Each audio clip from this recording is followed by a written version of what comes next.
Hi everyone, welcome back to my channel, or welcome to my channel if you're new here. In today's video I'm going to be filming my classics collection. So I'll be showing you all the classic literature that I own. I've been collecting classic literature honestly since I was born. Many of these are gifts, many of them I found in the charity shop. There's still many that I wish to own, but I think I've got a good enough selection of things that it would be fun to show you, and all the nice editions and everything that I own, and tell you some of my faves, because actually my 3 favourite books of all time are classics, which is exciting. So I can point this out to you and fangirl about them. So the room I'm filming in right now is my bedroom, and I have 2 bookshelves in here, which is this and this. These are TBR books and these are books I've read, but none of these are classics. So I actually keep all of my classics in the hallway. We've got a big bookcase which used to be the family's bookcase and is now mine, bar like one shelf. In order to not bring like 200 books into this room, I thought it'd be easier to just bring the camera and the tripod over to the hallway, and then I could kind of get each book out and show you from there. This means that it's not gonna be as like bright and aesthetically pleasing as my bedroom, because I still live with my mum and I don't have control over how that hallway looks. I'm not saying that she has bad design taste, got a disclaimer here. It's a brown wooden bookcase. It's in a bit of an area that's kind of trapped between windows, so I'm not sure what the lighting is going to look like, but I'm going to do my best. So I'm going to take you out there and go through everything, and yeah, let's get into the video. So here we are in the hallway with the hallway bookshelf. So just behind the tripod there's a bedroom. I'm keeping the door open so that I can bring the light in from the window in there. And there's a window here, so I think I'm being well lit enough, but we shall see as we go throughout the video. Spoiler alert, but I am actually planning on filming a bookshelf tour in the near future, so I'm not showing every single area on this bookcase if there's no classics in that area. I'm just showing you where the classics live, and you can wait till the bookshelf tour where you'll be able to see everything. The other thing is that this is very disorganized. Like, some things are together, as you can see behind me, but some things are just like there's a random like modern non-fiction book that came out a couple of years ago, like sitting in between like a bunch of the classics. So the ordering of this bookshelf is chaotic. It was truly just like, I can't fit it in my bedroom, so it's going out here, and that somehow ended up being classics and non-fiction. Although they're stunning, I wish they could live in my bedroom. By the time I'm posting the bookshelf tour video, I will have organised this better. Let's just get going. So this very top shelf here is a shelf of classics. This is probably my most organised shelf, despite some chaos, but we will get into what exactly is kept on here. These bookshelves have quite a bit of like wood that you can hide books behind. I don't intentionally put anything back there, but it does work out that things kind of end up being hidden. So the book that is hidden behind me here on this top shelf is Little Women. This is a Sterling Publishing edition. My mum gave it to me for my birthday one year when I was little. This is a children's classic, obviously, and one of my favourite books. I gave this, I think, 4.5 stars when I read it. Back in the day, I did read it actually mostly on my e-reader at the time, because this was a little bit much, but yeah. Then I have a gorgeous, gorgeous book, probably like my most beautiful book that I own. This is The Complete Sherlock Holmes by Sir Arthur Conan Doyle, and this is the Barnes & Noble leather-bound edition. It's just ridiculous. Look at these gilded pages. And inside, the end papers are lovely. Yeah, so this has got all of the Sherlock Holmes stories. I've read a few of them in here. I haven't got to the entire thing yet, but one day I hope to. This is a book that just purely brings me so much joy. I love it. Then moving over, we have my little collection of Russian classics, and these are in the vintage classics editions. And these were all gifts, mostly from my friend Leah, and then one was from my mum's. And these are in alphabetical order. So we have Crime and Punishment by Fyodor Dostoyevsky, Life and Fate by Vassily Grossman, my most recent addition to the collection, Anna Karenina by Leo Tolstoy, and lastly the absolute brick that is War and Peace by Leo Tolstoy as well. I haven't read any of these yet. I'm tossing up between reading Crime and Punishment and Anna Karenina first, but we shall see. Okay, then moving over, we have more vintage classics, but these are the Jane Austen ones. I want to collect all of these, but currently only have 2. That's fine, I'm gradually getting them. So first of all, I have Northanger Abbey, and this is stamped because I bought this in the Jane Austen centre where Jane Austen lived in Bath in England. It's a very cool thing to own. And I also have Sense and Sensibility. I think these editions are so cute. Then this is what I'm talking about by the fact that I have a random non-fiction book which is modern, so we're going to skip over that and move on to my Penguin Modern Classics collection. So this is my collection of Penguin Modern Classic. Love them. They are just stunning and they bring me so much joy, and I think they're just wonderful. First of all, I did want to mention that the reason why I started collecting these books is because I studied The Great Gatsby for A-level English literature, and the edition they gave it to us was in the Penguin Modern Classic, so this is the original copy I studied from. So because I decided to collect all of Fitzgerald's works in these editions, I do also store this up here, which is Save Me the Waltz by Zelda Fitzgerald. So this is the only novel that she ever wrote, or the only novel that we know for a fact she did write. I'm interested to see what this is like and how similar it is to other works by her husband. Save Me the Waltz. This is beautiful. I love this edition so much. This is the vintage classics one, and I bought it from a beautiful independent bookstore in Oldborough.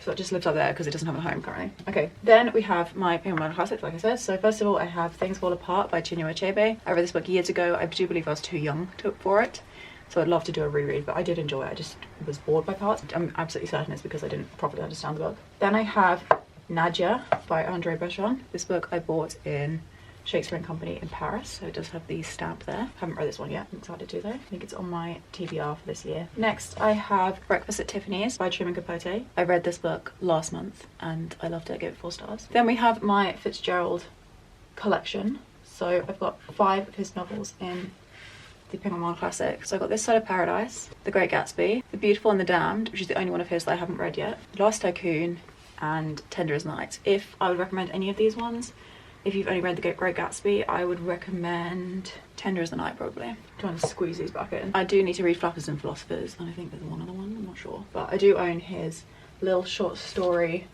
collection as well, which is I Die If You Were and Other Lost Stories. I received this for a birthday one year. I think it was my 20th, from my mum. Exact same birthday. My best friend Sophie gave me a copy of it as well, which she later took back to return because I didn't need the 2 copies. But you know, so clearly people know that I love Fitzgerald. Squeeze it back in. I know it's not a Penguin Modern Classic, but I just wanted to live with his books. Then I have All My Sons by Arthur Miller, which is the play I studied in English language A level. I have Lolita by Vladimir Nabokov. I think I read this when I was 18, so I'm definitely due a reread. But this is a fantastic novel. Just quickly, I'm going to move these out of the way because these are a bunch of arcs. I'm going to shift them over so we can get to the rest of these ones. I've got Wides Like SOC by Jean Rhys, which is a book that I studied for English literature A level as well. It's like a prequel story to Jane Eyre, written by a different person, obviously. Then we have Bonjour Tristesse and A Sudden Smile by Françoise Sagan. I read the first page of this. I can already tell that I'll love it. I plan to read this next month. And then lastly, for Penguin Modern Classics, I have Brideshead Revisited by Evan Moore, which is a book I haven't read yet.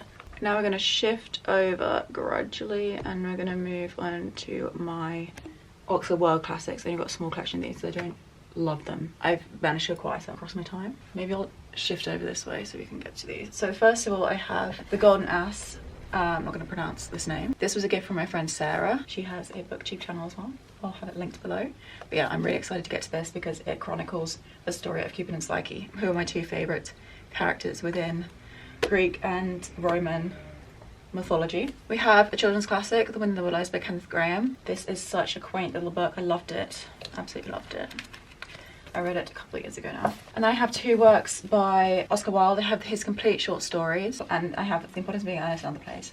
The only play I've read in this is The Importance of Being Earnest, but I'd love to read more. And I've read a couple of the short stories and they're just fantastic. They're so good. If you are scared of short stories, usually you don't get on with them because you don't think they're like fleshed out well enough. This will change your mind because they're so impactful and some of them are only a couple of pages long. Now the organisation kind of goes a little bit out the window, so let's head on. So first of all, I have a tiny collection of little children's classics, so we'll do this one at the top first. So this is Anne of Green Gables by L. M. Montgomery. This is a beautiful 100-year anniversary edition that I received for my 10th birthday, I believe. My mum gave this to me. She read this story to me and I loved every minute of it. Then I have A Little Princess by Frances Hodgson Burnett. This very old copy. It's very dated. My dad actually read this one to me when I was little. I have The Animals of Farthing Wood by Colin Dan, a book that I haven't read. Absolutely obsessed with the film, the animated film. We had it on VHS tape and it was just everything. I loved it. I do need to read the book though. And then I have Charlotte's Web by E.B. White, beautiful old edition, which I believe is my mum's. Next up, we have the oldest book I think I own. This edition of The Mill and the Floss by George Eliot. I love the Pegasus creature on the spine. And this was printed in 1933. I haven't read this book yet, but this was a lovely gift from my little brother. Then I have a fresh copy of The Great Gatsby. This is one of the Penguin classics. Like, they just did all of Fitzgerald's novels in these editions. I think they're stunning. I bought this from Shakespeare and Company as well on a separate trip. So it is stamped. But I bought this copy because I want to annotate this with my usual kind of like new annotation style. So on the reread I can see how I feel about this book, but I just know I'm going to absolutely love it because it was perfection at the time. Then we have my little collection of Penguin Black Spine classics. I don't think they're all here. No, they're not. They're not all here, but these are a few of them. I don't know why they've ended up on this area of the shelf, but they have for some reason. First of all, I have a Penguin Little Black Classic. and that is Rilke's Letters to a Young Poet, a 5-star read for me. This is absolutely fantastic. I have Moby Dick by Herbert Melville, which is a book that I'm so excited about. I don't know, like, just like I put it out into the universe that I'm gonna love this book. That lucky girl mentality. I know that loads of people dislike this book, but I'm so determined to love it, or to enjoy it, or to like appreciate it. So I will. I've announced it now. It's about 650 pages. To be honest, it doesn't even look that long and the writing's quite big and everything. This is going to happen one day, and hopefully you shall be here to see it. I will do a dedicated reading vlog whenever I get around to that one. Then we have The Lais of Marie de France. I bought this book in a charity shop. This lady was the first ever French female poet, and that just intrigued me. Haven't read it yet though. Then I have a little Daphne du Maurier collection. So these are all by Virago Modern Classics, but I've got this ugly version of Rebecca, which I studied when I was about 13, and I definitely need to reread this book. And I've got 2 copies in the modern editions. I got Frenchman's Creek, which I got from a charity shop, and I got Jamaica Inn, which I actually bought from the Jamaica Inn. Where's my stamp? Here. Isn't that fabulous? Very, very cool. I would love to get more of her works. I haven't actually read either of these 2 yet, but I'm very excited, particularly for Frenchman's Creek. The vibes just seem good. A book by Gabriel Garcia Marquez, Love in the Time of Cholera. This is a beautiful Everyman's Library edition. As far as hardcover classics go, these are the ones to get, because oh my goodness, isn't that stunning? I found this in a charity shop actually, but I would love to read 100 Years of Solitude probably first before I get to this one. Then hiding in the corner here we have a couple more books. Again, I've got that bit of a big piece of wood covering things. So first of all, I've got another Everyman's Library edition of the Sonnets and Narrative Poems by William Shakespeare. I found this again in a charity shop. What a beautiful find. And it's actually an ex-copy from the Merton College Library at Oxford, which I think is awesome. I love this beautiful sticker they put in the front there. Beautiful. And then hidden away here we have the copy of Romeo and Juliet that I studied for GCSE. So this is one of those ugly Oxford School Shakespeare editions, but you know, it's all annotated. Too sentimentally attached to this book to give it away yet. And then right in the corner we have a cloth-bound edition of The Hobbit by J.R.R. Tolkien. This is a HarperCollins copy. Really would love to read this. My dad read to me the first couple of chapters, but I haven't actually read the book in its entirety. So moving down a shelf, on the left-hand side we have my collection of Christian non-fiction books. Like I said, you have to wait to the bookshelf tour if you want to see any of those. But moving over here, we have some more classics. So I've got this ancient edition of Heidi from the 60s. How gorgeous is that? The pages are just, look at this, they're like caramel. Absolutely stunning. I don't understand the whole thing about how books smell amazing, but this smells literally like sugar. Next up, I have a copy of Alice's Adventures in Wonderland and Through the Looking Glass. This is the children's classics version of the Everyman's Library. My mum gave this to me for my birthday a couple of years ago. I've never actually read this book. One Day I Shall. Look at these illustrations. It's got the original illustrations. Gorgeous. Then we have Kat's Literary Anthology. This was a gift from my older brother many years ago, and I've read a couple of things in here, but not all of it. This has got lots of little pieces of writing on cats. So whether that's prose or poetry by many different writers. And then I have a poetry anthology. This is The Rattle Bag, which is edited by Seamus Heaney and Ted Hughes. And this is just full of poems. These are all the ones I had to read for, I think, A-level literature. Here are some of the poets in here. We've got Thomas Hardy, William Blake, William Shakespeare, Sylvia Plath, Dylan Thomas, Ezra Pound, E. Cummings, Sir Walter Raleigh. So many famous poets are in this book. So many. And then we've got a couple more books that were to do with my publishing degree in the corner there. I'm unsure what the lighting will look like as we get down to these bottom 2 shelves, but I'm going to try and do my best. So this is another shelf of classics. Who would have thought? Wow, quite incredible, isn't it? We're going to start from the left and then we'll move over to the right as we go along. So once again, there are things hidden in the corner. Okay, so I've got a copy of The Secret History by Donna Tartt. This is a modern classic. I read this last year, gave it 4 stars. This is a fan favourite. And then I've also got a copy of Wuthering Heights, which I read for English language A-level. It's kind of half annotated because I annotated it with pencil. I've been going over with my annotation style. This is one of the Penguin English Library editions, and I want to collect all of the Bronte sisters' works in these, or as many as I can. Wuthering Heights was also a 4-star. Then we've got a beautiful Barnes & Noble flexi-bound leather something. It's basically the same as the Sherlock Holmes book I showed you very early on in this video, but like a soft leather, so you can kind of bend it, which you couldn't with the other one. This is the Picture Dorian Gray. I love the colours, and it's got peacock feathers in the end papers. You know, that's very Dorian, isn't it? This purple and green peacock colours. Read this a couple of years ago. Really liked it. Was kind of expecting it to be a new all-time favourite, and it wasn't, which was a little bit disappointing, but Oscar Wilde did make me cry with his writing, just because it was so incredibly beautiful. I'd never read anything like it. Then I have a copy of A Movable Feast by Ernest Hemingway. This is that one book of Hemingway's that I've read so far. I'd like to read more of them though. I read this in summer of last year, and this is the Vintage Classics edition. This is a great piece of work as well. And then, ladies and gentlemen, we have my favourite ever book, Revolutionary Road by Richard Yates, the most underrated classic in the world as well. It's a modern classic. This is the movie cover with Kate Winslet and Leonardo DiCaprio on it. But this is because this is the edition that my school gave me it in. But actually, it worked out really well because this is my favourite ever film as well. Yeah, check it out. This is a 2008 adaptation. It is fantastic. I've rewatched it many times, but I have never reread the book, so I'm in desperate need of doing that. But yeah, this is an annotated copy, and I'll keep this till the day I die. We have another favourite here. This is the Corfu trilogy by Gerald Doyle. So this is 3 books in one. It's My Family and Other Animals, Birds, Beasts and Relatives, and The Garden of the Gods. I devoured this in one summer when I was a teenager, and it just was everything. The imagery in this is just stunning. All about Gerald Doyle's time living on the island of Corfu and the beautiful nature and the ocean and just everything about that island life as an aspiring naturalist. We've got another copy of Revolutionary Road by Richard Yates, but this is the edition that I hope to reread the book from. And I've got another Penguin English Library edition of the Bronte book. This is Jane Eyre by Charlotte Bronte, one of my favourite ever books. And this is a new edition so that I can again annotate it. That's another book that I studied for A-level. Then I've got The Perks of Being a Wallflower, which I believe is a modern classic, but honestly, is it? I have a clue. The Book Thief, is that a classic? No idea. And we're gonna keep moving until these colours look so beautiful together. 100 Years of Solitude by Gabriel Garcia Marquez. I love this copy so much. I got it in the Strand bookstore in New York City. And this is one of the Harper Perennial modern classics. How beautiful is this? Up here, I've got a couple more classics. I've got Do Andrew's Dream of Electric Sheep by Philip K. Dick, which is the book that inspired Blade Runner. Haven't read it yet, but I'm very excited to. And then I have Goodbye to Berlin by Christopher Isherwood, which is another book that I haven't read. I bought these at the same time as each other actually. That's why they're stacked on top there together. I bought these recently. I love this edition. I think it's beautiful. It's all about life in Berlin in between the two wars, which is such a fascinating kind of period of time and place to be in, because I don't know anything about that area of the world during then. Then we have Ovid's Metamorphoses. This is a beautiful Penguin Black Spine classic edition.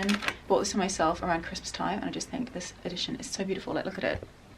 I'm in awe. And then everything else along here is just like a bunch of thrillers and contemporary fiction, so we're gonna head down here. So I've just skipped this shelf up here because this is books that belong to my brother slash my dad slash I don't know, people other than me, basically. I'm gonna move on to this shelf. This has a lot of books that belong to my younger brother and my older brother, but some of these are mine and some of them are classics. So we shall be going through the ones that belong to me and the ones that are classics, or even just all the classics here. I'll show you my brother's as well. This lighting is extremely curious. You'll have to bear with me. There's nothing I can do. I'm literally on the ground. So ignoring the dodgy angle, we've got Bambi picture book.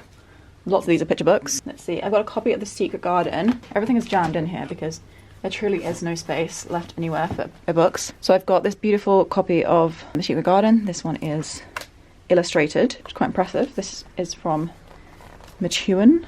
I'm not sure how you would pronounce that, but yeah, that's that if anyone's interested. Collection of the complete Tales of Beatrix Potter. This is all illustrated as well. I've got this beautiful collection of poetry, which is I got given when I was a little girl. I absolutely fell in love with this. I thought it was worth a fortune because it cost £20, which at the time may as well have been £20,000. Illustrated, absolutely wonderful thing to own as a child, and I will keep that forever as well. We've got an illustrated edition of The Wind in the Willows by Kenneth Graham, just here. I think there's photos of it from the movie. Sorry, this is so awkward to show you. I've shifted the tripod over so maybe you can see this a little bit better. But yeah, that's that. I've got a copy of Dumbo, Disney's Dumbo. Is that a classic? It's a classic film, so that was a gift from my mum a few years ago. We've got A Children's Garden of Verses by Robert Louis Stevenson. I remember that so vividly from being a child. This beautiful copy of The Wizard of Oz, which was a gift from my granny years ago. How beautiful is this? It has gilded edges, and this is illustrated in the coolest illustrations. I'm due a reread of this as well at some point along the way. I'd love to read it from this edition if possible. We have a couple of the Narnia books, Chronicles of Narnia. So we've got The Magician's Nephew and The Lion, the Witch, and the List.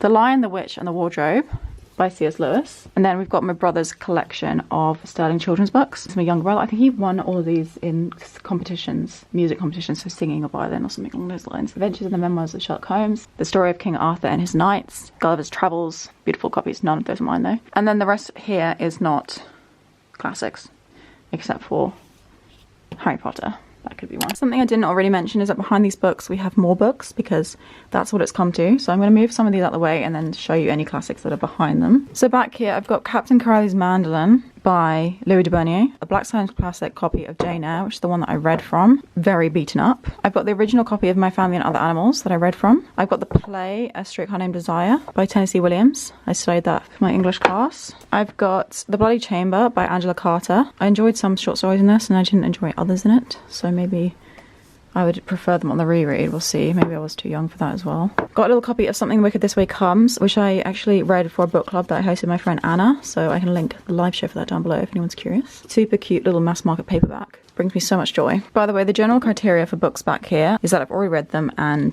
think the cover is ugly. For example, this one here is Pride and Prejudice by Jane Austen. It's a book I've read for GCSE. Can't get rid of this book for a billion different reasons that are all to do with sentimentality. But yeah, this is one of the Heinemann, if you're going to study Pride and Prejudice as like a 14-year-old, you'd probably be studying it in this edition. So it's hideous, but I've got too many memories attached to it for me to throw it away, so it lives at the back here. I've just quickly popped into my little brother's room because I know that he's borrowed some of my books to read over the time. So The Adolescent is mine by Fyodor Dostoyevsky. Alma Classics, that's who did that. He gave me this fabulous copy of collected works of Rudyard Kipling. This is absolutely ridiculous in size. I'm not sure how old this is, but it's absolutely crazy. Look at this book. Now we're back in my bedroom. The only other book that I would consider a classic that I own here is this book of Emily Bronte's poems. This is an Everyman Library Pocket Poets edition that was given to me by my mum. As you can tell, I'm partway through this book, and so far so good. And we can't forget the classic that is Milk and Honey. So that is it, everybody. Thank you so much for watching this video. That was exhausting, but I did do it in the end. I was really procrastinating filming this video because I just knew it would be a huge effort, but it wasn't too bad actually. I did actually have a lot of fun. If you guys enjoyed the video, please make sure to give it a thumbs up. That's how I can actually see that you did enjoy it. Leave any comments you would like down below. Subscribe if you'd like to stick around and see more videos from me. See that bookshelf tour in the future. And without further ado, I'll let you be, and I'll see you on Wednesday for another video. Bye.